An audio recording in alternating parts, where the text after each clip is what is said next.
Tuhan firman-Mu ajaib, kekal meski gunung menghilang. Tiada huruf yang gagal, tak terpatahkan siasat. Hidup seperti-Mu ya Allah, lebih dari emas. Aku bersaksi kitab-Mu, kitab yang suci. Terdengarkan firman-Mu, hibur hati yang luka.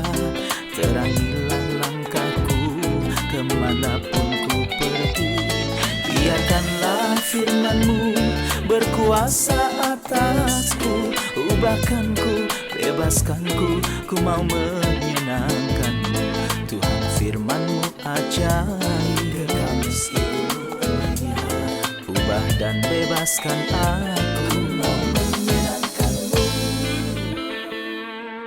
Salam jumpa para pemirsa terkasih, saya menyambut Anda sekalian dimanapun Anda berada dalam episode yang terbaru program studi harian kita Semua Kitab Suci, di mana kami menghadirkan pelajaran menyeluruh dari semua kitab yang ada di dalam Alkitab, dari kitab Kejadian hingga kitab Wahyu. Kita telah mencapai pelajaran kita tentang Injil Lukas di pasalnya yang ke-22. Dalam episode hari ini kita akan mempelajari ayat-ayat dari 1 sampai 30.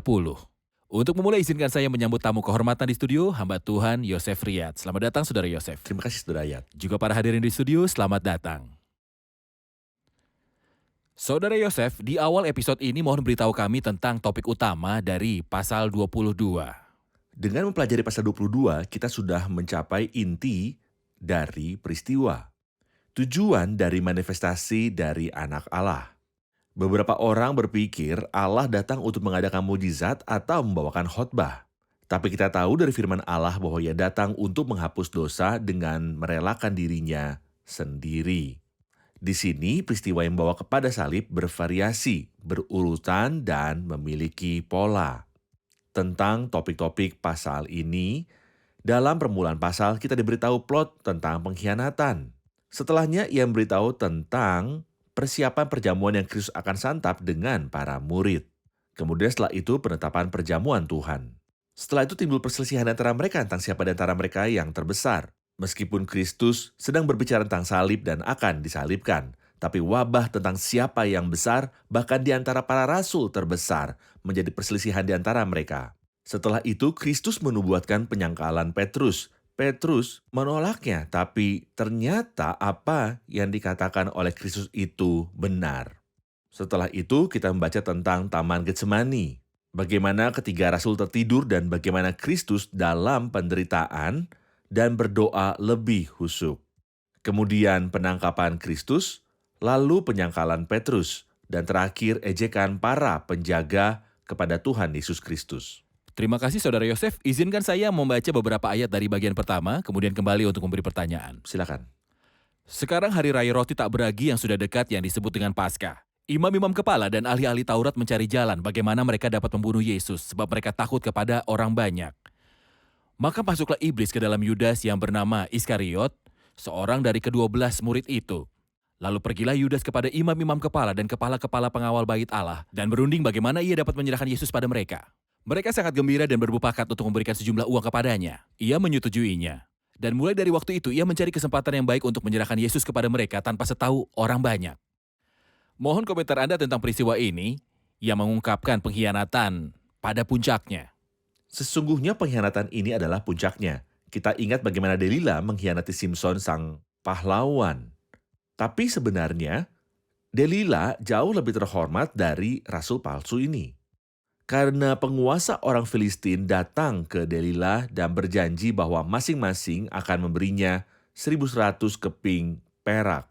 Sementara pengkhianat ini datang ke para pemimpin sendiri dan mengatakan pada mereka bahwa dia siap untuk mengkhianatinya. Untuk mengambil 30 keping perak, harga yang sangat sepele. Kita benar-benar menemukan puncak pengkhianatan dalam diri Yudas Iskariot. Terima kasih. Maka tibalah hari raya roti tak beragi, yaitu hari di mana orang harus menyembelih domba Paskah.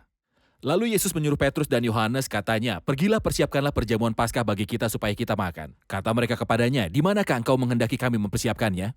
Jawabnya, "Apabila kamu masuk ke dalam kota, kamu akan bertemu dengan seorang yang membawa kendi berisi air.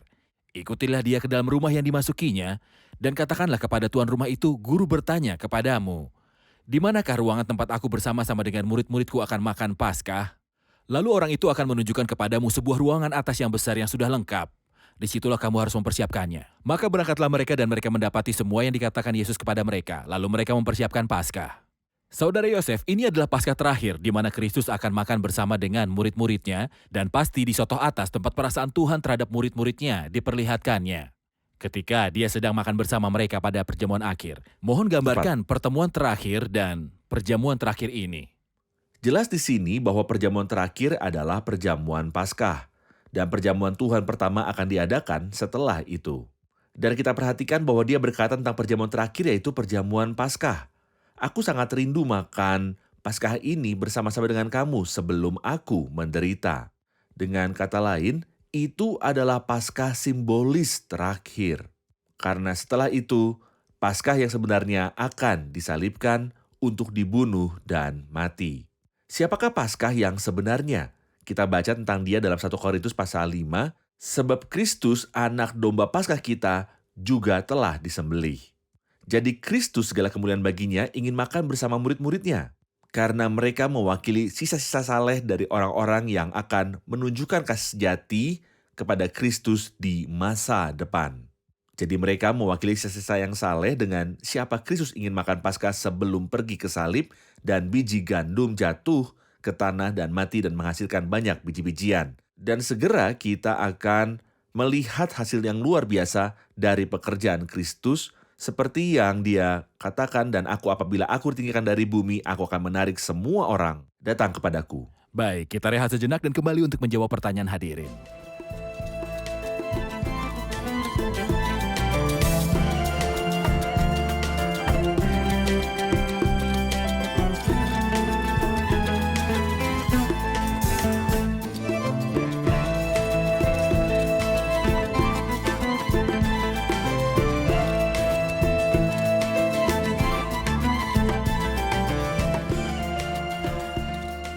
Jelas bahwa dalam ayat-ayat yang berbicara tentang persiapan Paskah, banyak detail yang disebutkan oleh Tuhan. Tetapi dia berkata dalam ayat 10, seorang pria akan menemuimu membawa kendi berisi air. Dalam peristiwa ini, mengapa dia tidak menyebut namanya? Silakan. Sebenarnya ketika kitab suci menyebutkan sesuatu, ada tujuannya, dan ketika tidak, ada juga tujuannya. Itulah keagungan firman Tuhan dan kita menghormati kitab ini.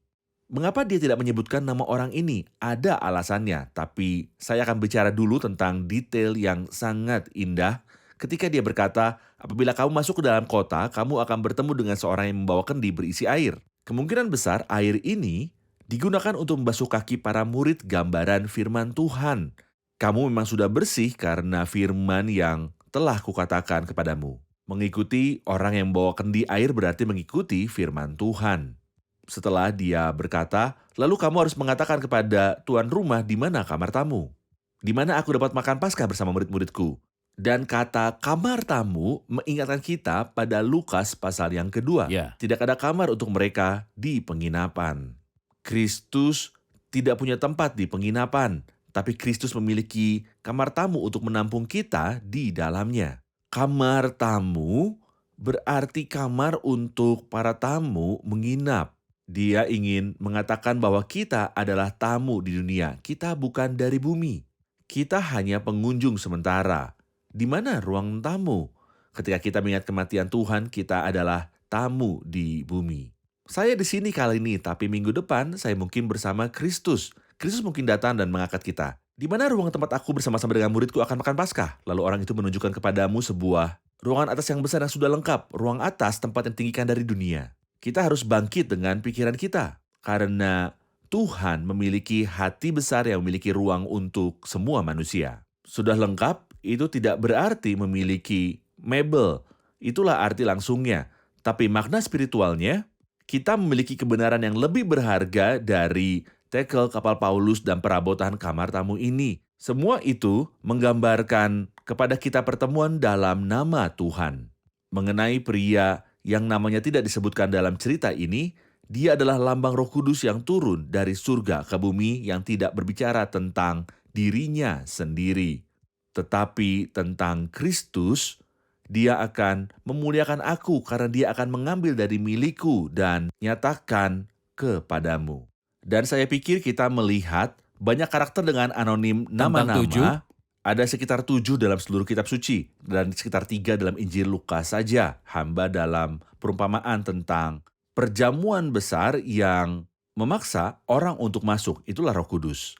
Dan di sini seorang pria membawa kendi berisi air, itulah Roh Kudus. Dan juga dalam Lukas 15, wanita yang rajin menyapu rumah. Betapa menakjubkan firman Tuhan secara keseluruhan dalam detailnya.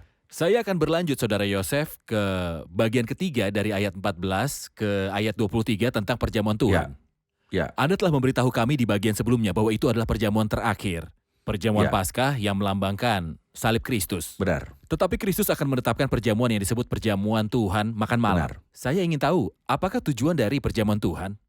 Dan bagaimana itu akan dipraktekkan nanti, siapa yang akan mempraktekannya, kapan akan dipraktekannya, untuk memahami aspek perjamuan Tuhan atau pemecahan roti. Anda telah merujuk pada perjamuan Tuhan dan perjamuan Paskah yang mendahuluinya. Perjamuan Paskah menunjuk ke depan pada kematian Kristus di kayu salib.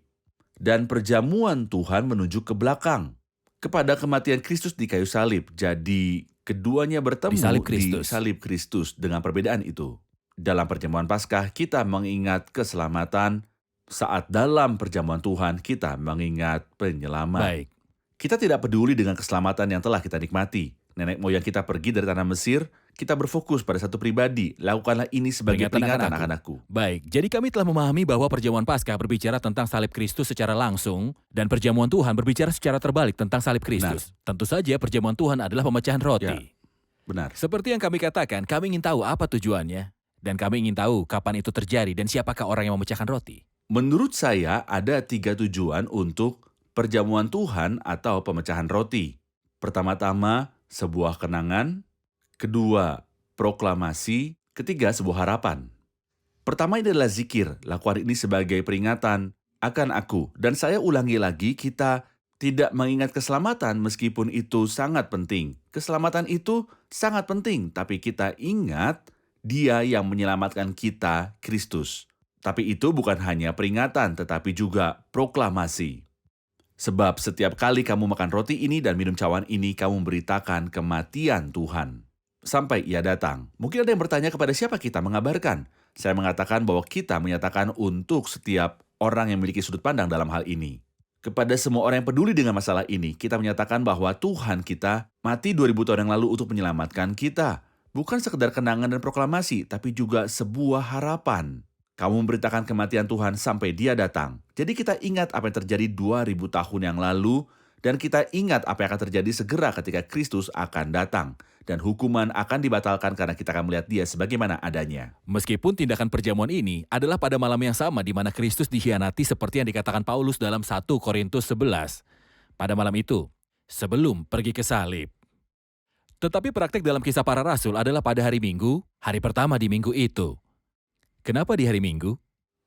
Kita perhatikan juga dalam Kisah Para Rasul 20 ayat 7 pada hari pertama dalam minggu itu ketika kami berkumpul untuk memecah-mecahkan roti. Mengapa pada hari Minggu atau pada hari Tuhan? Untuk alasan yang sangat penting. Karena kita tidak ingat Kristus yang mati dan masalah selesai. Tapi kita ingat bahwa Dia yang kita beritakan kematiannya telah bangkit dari antara orang mati. Seseorang mengatakan bahwa kita tidak menerima bela sungkawa pada hari Minggu dari orang-orang yang menghibur kita atas kematian pahlawan kita. Tidak, kita mengingat kematiannya dan menyatakan kematiannya pada hari kebangkitannya. Orang yang mati ini tidak mati. Mengapa kamu mencari yang hidup di antara yang mati? Dan Dia memberitahu Yohanes di Pulau Patmos, aku telah mati. Dan lihatlah, aku hidup selama-lamanya. Jadi kita telah mengetahui tujuannya dan kita telah mengetahui bahwa memecahkan roti terjadi pada hari pertama dalam seminggu. Saya telah bertanya kepada Anda siapa orang yang memecahkan roti. Tuhan di sini bertemu dengan orang-orang yang dikasihinya. Tapi konteksnya, misalnya dalam ayat 21 Dia berkata, tetapi lihat tangan orang yang menyerahkan aku ada bersama dengan aku di meja ini. Dan sungguh anak manusia pergi seperti yang telah ditentukan. Tetapi celakalah orang yang olehnya Dia dihianati. Kemudian mereka mulai bertanya-tanya di antara mereka sendiri. Siapakah dari antara mereka yang akan melakukan hal ini? Karena rujukan ke Yudas, beberapa orang mengira bahwa Yudas ikut serta dalam perjamuan Tuhan yang diambil dari perjamuan Tuhan. Dan mereka berkata, mengapa tidak mungkin bagi seorang yang tidak dilahirkan untuk Tuhan makan bersama? Kenapa tidak? Jadi mohon beritahu, siapakah yang memecahkan roti? Tentu saja Yudas tidak memecahkan roti. Tetapi jangan mencari urutan temporal dalam Injil Lukas, karena Injil Lukas Ia memiliki tatanan moral. memiliki pesanan lain. Tapi misalnya baca Injil Yohanes pasal 13. Ketika dia berkata, "Dialah itu yang kepadanya aku akan memberikan roti sesudah aku mencelupkannya." Ini adalah kata-kata Kristus. Dan setelah mencelupkan roti, dia memberinya pada Yudas. Apakah itu roti perjamuan Tuhan atau perjamuan Perjamuan Paskah? Paskah? Perjamuan Paskah tentu saja karena dia mencelupkannya. Oke, setelah sepotong roti, setan masuk ke dalam dirinya lalu ia segera keluar. Dia Kemudian pergi setelah ia sepotong mengejar roti. potongan roti itu. Oke. Jadi pada waktu itu perjamuan Tuhan belum ditetapkan oleh Yohanes Tuhan. menceritakan peristiwa itu secara historis. Tepat. Ya, Ini ada satu hal, tapi mari kita juga membahas Lukas pasal 3. Apa yang Lukas 3 katakan kepada kita? Dia memberitahu kita dalam ayat 19, akan tapi setelah ia menegur Raja wilayah Herodes, karena peristiwa Herodias, istri saudaranya, raja itu menambah kejahatannya dengan memasukkan Yohanes ke dalam penjara. Itu ayat yang ke-20. Ayat 21, ketika seluruh orang banyak itu dibaptis. Jadi apakah dia membaptis saat berada di penjara atau apakah dia membaptis sebelum di penjara? Ayat 20, dia berada di penjara. Ayat 21, dia membaptis. Karena Tidak. Lukas tidak mengatur peristiwa dalam urutan sejarah dan saya pikir Secara itu sangat moral. jelas. Jadi Yudas tidak makan dari perjamuan Tuhan. Dan apa gunanya makan dari perjamuan Tuhan saat tidak percaya? Akankah sepotong roti ini menyelamatkan Anda dan memberi Anda hidup yang kekal seperti yang diasumsikan beberapa orang? Iman memberikan hidup yang kekal, bukan sekedar latihan apapun itu. terima kasih. Kita rehat sejenak dan kembali untuk menjawab pertanyaan hadirin.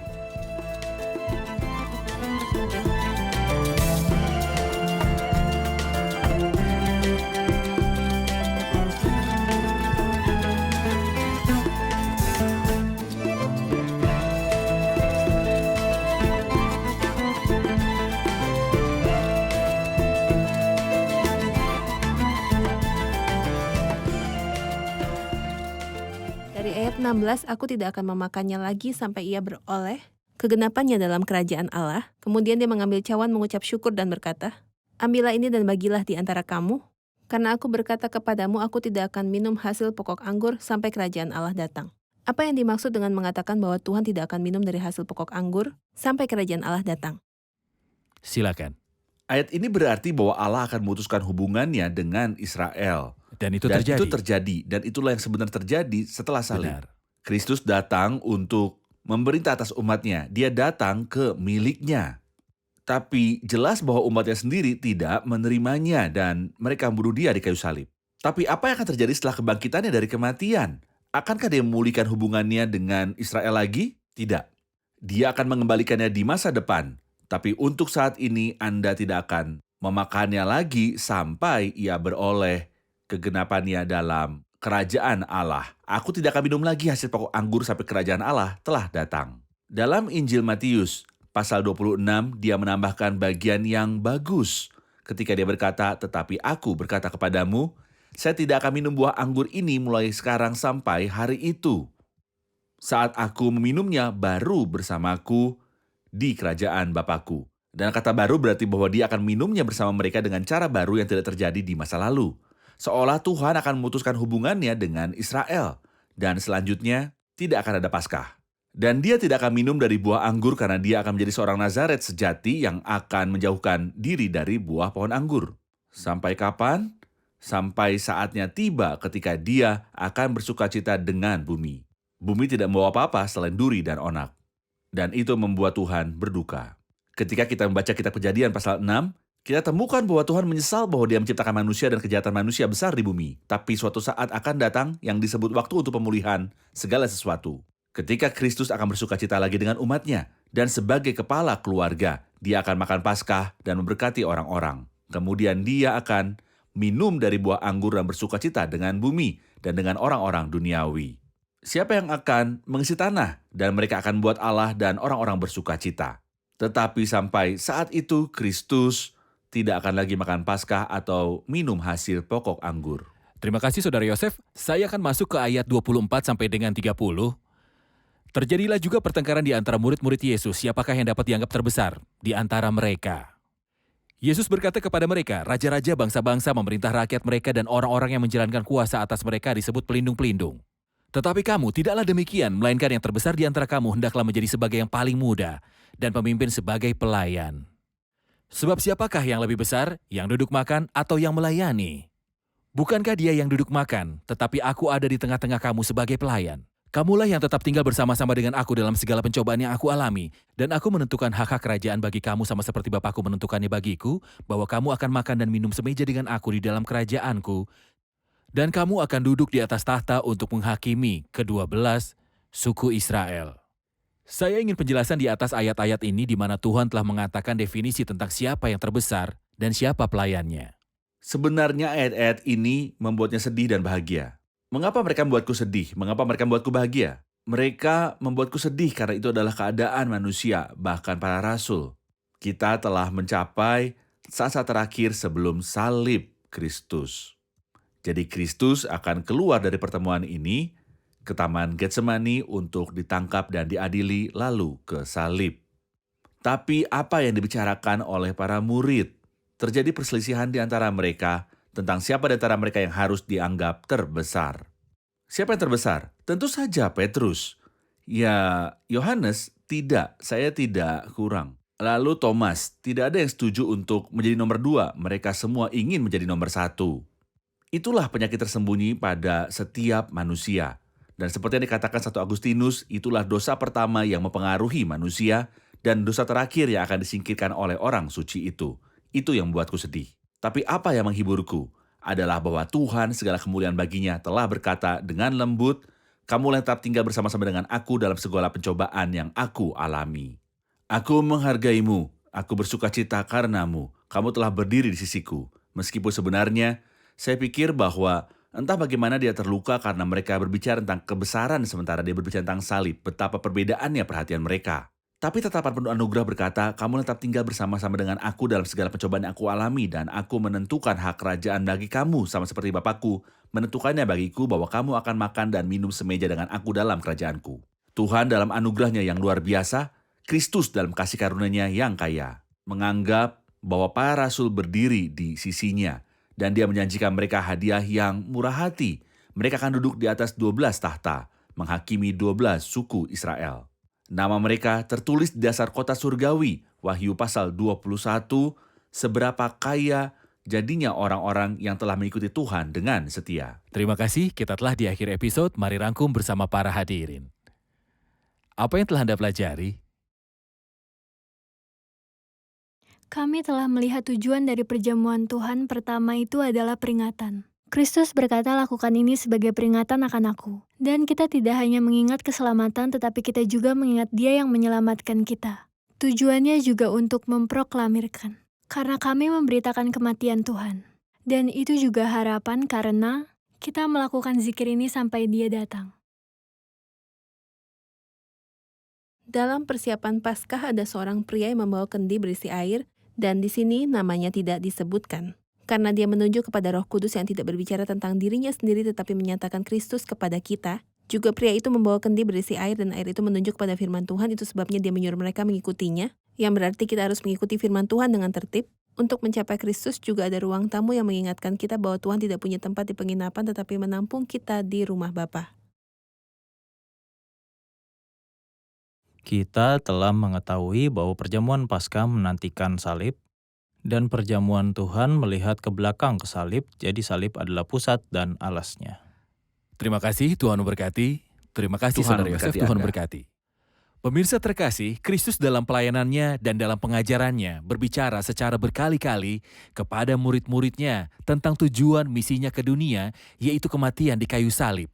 Jadi dia memberitahu mereka tentang tanggal kematian di kayu salib, dan tentang bagaimana dia akan mati di kayu salib, dan juga tentang tanggal kebangkitan pada hari yang ketiga.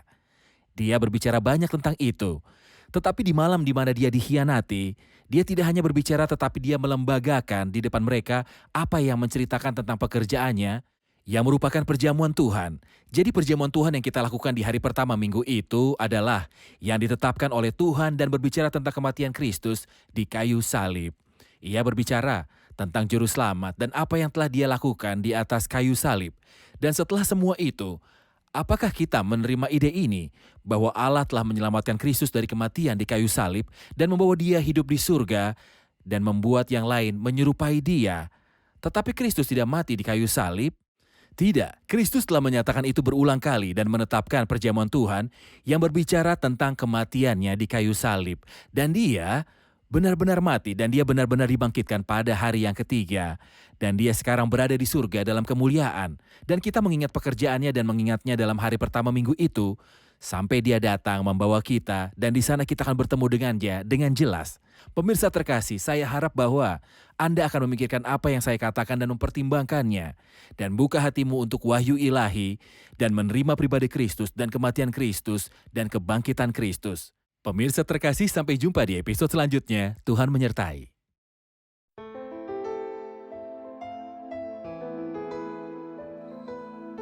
Tuhan firman-Mu ajaib, kekal meski gunung menghilang. Tiada huruf yang gagal, tak terpatahkan sia-sia. Hidup seperti-Mu ya Allah, lebih dari emas. Aku bersaksi kitab-Mu, kitab yang suci. Mendengarkan firman-Mu, hibur hati yang luka. Terangilah langkahku kemanapun ku pergi. Biarkanlah firman-Mu berkuasa atasku. Ubahkanku, bebaskanku, ku mau menyenangkan-Mu. Tuhan firman-Mu ajaib, ubah dan bebaskan aku.